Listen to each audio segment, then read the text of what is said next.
I heard they got a popcorn bucket with my name on it. Let's go get it. Time to get a popcorn bucket, baby. You still have popcorn buckets? Batman would like to buy one popcorn bucket.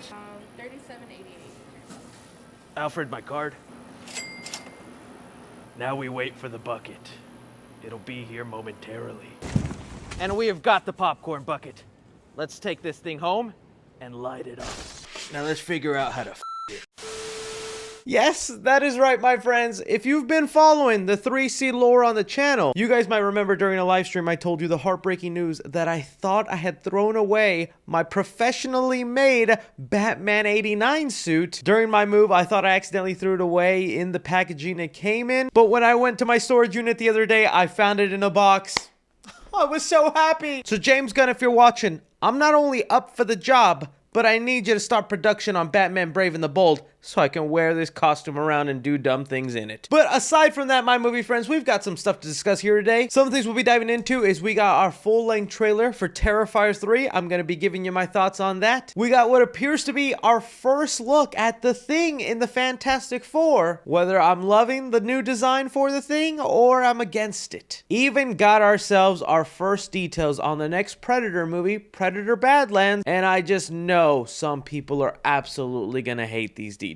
Oh, we're going to be diving into that along with so much more. So you guys know the drill. Leave your opinions down below. Hit that like button. Subscribe if you haven't already. That would be very much appreciated. Just hit that subscribe button. If you don't want to subscribe, at least go like my YouTube short where I go get the Batman popcorn bucket. Watch it all the way. That helps too. But without further ado, let's dive into it. So getting things off, we got our full-length trailer for Terrifier 3, and man, am I gonna have to do some serious editing on this trailer because there's a lot of things shown in here I just cannot risk showing in this video because it will get demonetized for just violent images. But it is a lot of that violent and festive fun that Art the Clown is having in this third movie that I'm digging. Damien Leone, the director of the Terrifier movies, has just honed in on how to use that low budget to his advantage. I'm loving the cinematography, the look of it, and I know the kills are gonna go crazy. There's some quick shots of some really nasty scenes in here, and I'm wondering if they're trying to top the stuff from the last movie. But aside from the exaggerated violence, the thing I actually am looking forward to in Terrifier 3 is the answer to some of the questions that were laid out in the second movie. Diving deeper into Art the Clown's backstory, I do really like Sienna as a character and her brother. It's interesting that the movie takes place 5 years after the last one. We've also got to look at some newer, deadlier creatures. These are apparently beings that showed up in All Hallows Eve as part of the 9 Circles of Hell short that Damien Leone also directed. Admittedly, that's the thing I kind of like the least about the Terrifier movies, is these kind of dream sequences. I don't know why, just some of the more supernatural, fantastical side of Art, I'm not the biggest fan of. I kind of liked it when he was just a crazy, sadistic clown, but I guess you need to start adding supernatural elements when in the last movie, lost his head, and now he's fully back. Other than that, it is funny that with the Terrifier movies, there has just been a lot more controversy. The growing number of people who just don't like these movies are starting to become very vocal. They were trying to cancel Art the Clown for 2 reasons. One, people were trying to call Art the Clown misogynistic, or the creators of the movies, because he just mutilates women in these films. And while that can be true, Art does just as nasty things to male people in this movie. I mean, in the last movie, a guy literally got stabbed into pee-pee. I don't want to get stabbed into pee-pee. But probably the biggest controversy is that it's said that Art the Clown is gonna unalive a child in this movie. And while I'm not against a horror movie doing that, because I think it can be effective if done right, I do not want it glorified. I do not want to see a little sweet 10-year-old get done the way a certain character was in the second Art the Clown movie. That would just not be fun for anybody. If you can find a way to make it tasteful and also emotionally impactful, do it. Smack that kid and get rid of them. It's also a huge contrast to the way Sonic fans have been lately, because with the shots of Maria in the Sonic 3 trailer, literally fans everywhere are screaming and cheering, hoping to see the scene of this little girl die. So, Art the Clown getting canceled for killing a kid. Sonic 3 is getting praised for doing it. The world we live in. How are you guys feeling about some of these things going on with Terrifier 3 and your thoughts on the trailer? Moving on here, let's talk about the Fantastic Four. Now, I'm just going to tell you guys straight up front, we have gotten a leaked photo and some set videos of the Thing on set, giving us a look at him in costume and what the Thing will actually look like. Now, because the channel's still a little iffy with my copyright claim issue that happened earlier last month, I'm not going to show the photo in the video, but as per usual, it will be in the description and the pinned comment so you can look at it yourself. But talking about it now, as if you've already seen it, I love the look of the thing. They're definitely going with the OG design from the comics, and that is a really great look. It's also just nice that it's an actual guy in a suit. Now, don't get your hopes all the way up, because just like with the Sonic movies, I'm pretty sure the guy in the suit is just there for lighting references, so the CGI and VFX people know how to make it look as realistic as possible when they're doing the effects. I believe Eben Moss has already done interviews where he's talked about being in the ping pong suit and what it's like working as a CGI character, so the thing will still be brought to life with all CG, but man, actually seeing the thing in full costume is awesome. Another thing to note, the thing here is wearing clothes from neck to toe, giving us one of the first times the thing will not be shirtless or completely nude, and I like that decision. Although there could still be a scene later on in the movie where he rips off his shirt and he's still wearing his shorts, it could be cool. And that's another thing. I am liking the designs of the costume. The light blue and white is really standing out, and it is by far the best Fantastic Four suit that we have gotten in modern MCU, because the John Krasinski suit and the Chris Evans suit in Deadpool and Wolverine, both suits were not really that great, and this suit on the thing is looking fantastic.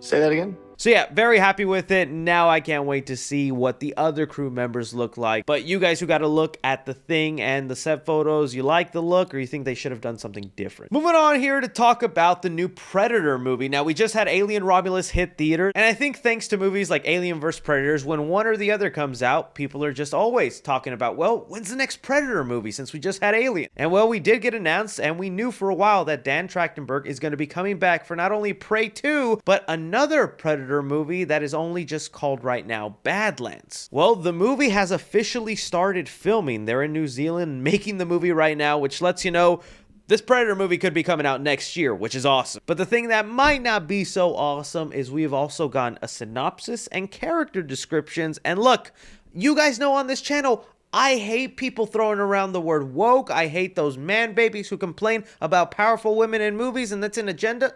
It's an agenda to like up women and say they're powerful. Ooh, scary.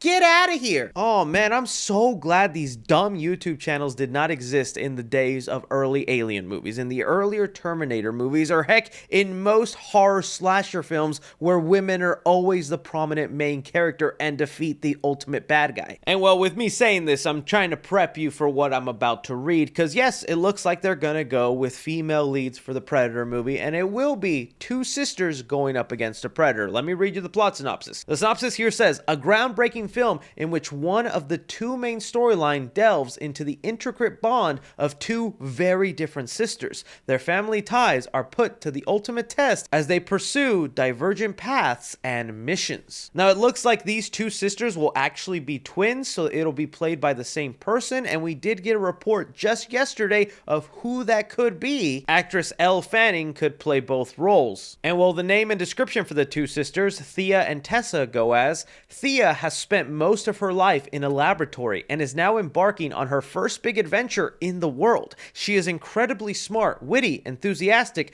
and unflappable. She has an inherent disregard for danger, not because she's fearless, but because she's naive. Strong comedic chops required. The other sister, Tessa, has a malignant intensity when it comes to achieving her family's goals and missions objectively. She will not let anything get in her way, not even her twin sister. I'm not a giant fan of this plot. Nothing to do with the women lead protagonists, but just because that sounds so vague and odd to me. We had heard that Predator's Badland might be taking place in the future. We don't know if that means future relevant to Prey, where it could take place in the 1900s, and that would be the future from Prey, or it's literally taking place in the future from our current time, so like in the year 2035. But I just can't see the vision right now of, you know, two sisters that look like maybe they were raised in a laboratory. Are these like secret weapons that like the military has been putting together and they're gonna put them to the test against a predator? Like, is that what's happening here? I don't know, but like even that kind of story, that doesn't excite me. I really kind of was more excited with the thoughts that it was like predators versus samurais or predators versus cowboys. I really thought that idea kind of worked out in Prey, where it was predators versus Native Americans. So again, this plot, I gotta admit, not the biggest fan of, I'm gonna need to hear more before I get fully excited. And again, just as a reminder, the Predator franchise has mainly been male center focused. The first time we got a female lead was in Prey. And although fans are constantly begging for like macho big men, like I'm sure Jack Reacher would be cool in a Predator movie, I'm not gonna lie. The whole point of the first Predator movie was the fact that the Predator was up against super macho men. Carl Weathers, Arnold Schwarzenegger, and those big giant bulging muscles did absolutely nothing up against a Predator. Arnie won because he used his wits and brain, which is usually the way a Predator ends up dying, not through an actual physical fight, but through the main character outsmarting them. So I always think it's funny when people see these plots and go, two girls, what are they gonna do?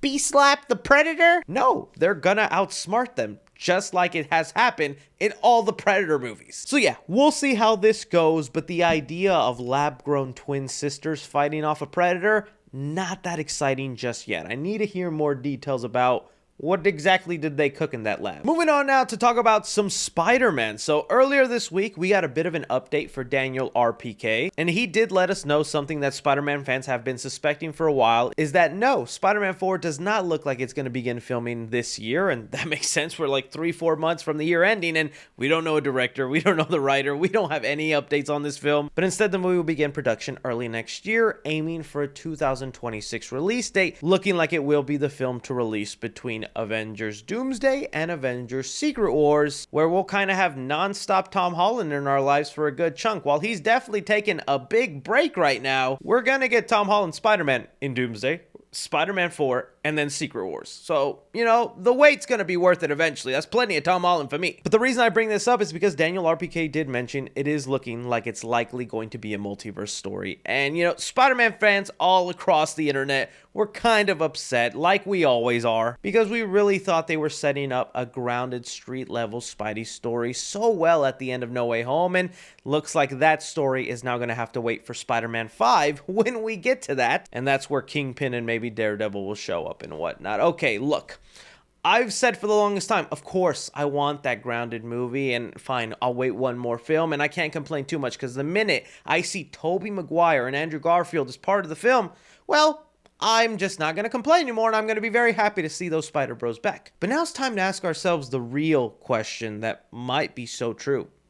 What if it's a multiverse story, and Tobey and Andrew are actually not part of it? I had never really even thought about it like that, because I was like, oh, they definitely gonna be part of the movie. I mean, Sony just saw they made so much with No Way Home. Of course Tobey and Andrew would be part of it. Nowhere have we heard that they will likely be back for this movie. We've only been hearing it for like Secret Wars. And instead, I'm seeing other reliable scoopers strongly hint that Spider-Man 4 will actually be the movie to finally pit Spider-Man against Tom Hardy's Venom. And if this is a multiverse story, this is Sony's way to, you know, bring in Eddie Brock, played by Tom Hardy, and then have some sort of fight, but they have not really set up Venom as a villain, and there's no reason for him to fight Spider-Man unless some dumb misunderstanding happens. But that could actually be what Spider-Man 4 is the movie where Sony finally gets to integrate their multiverse characters, whether Kraven, Morbius, Venom, have some weird multiverse story that doesn't include Andrew and Tobey. Guys, again, that could be what happens. So yeah, guys, that's kind of the hints that we're hearing right now, is that Spider-Man 4 will again be a multiverse story, but no word on Tobey and Andrew being part of it, and that Sony is finally going to want them to connect it to Venom. And that would also make sense why only just a few weeks ago they were doing some reshoots for a final scene in Venom 3, maybe because Sony has finally figured out what they want to lead into, and it could be Venom and Spider-Man finally meeting up. I need to know from you guys, what do you think about this? But that is all movie news we're currently have going on right now, guys. I want to thank you so much for taking time out of your day to watch me talk some movie news. Don't be forgetting to hit that like button, subscribe if you haven't already. Check out that YouTube short of me with the popcorn bucket. Appreciate all your faces. As always, I'm Chris. Take care.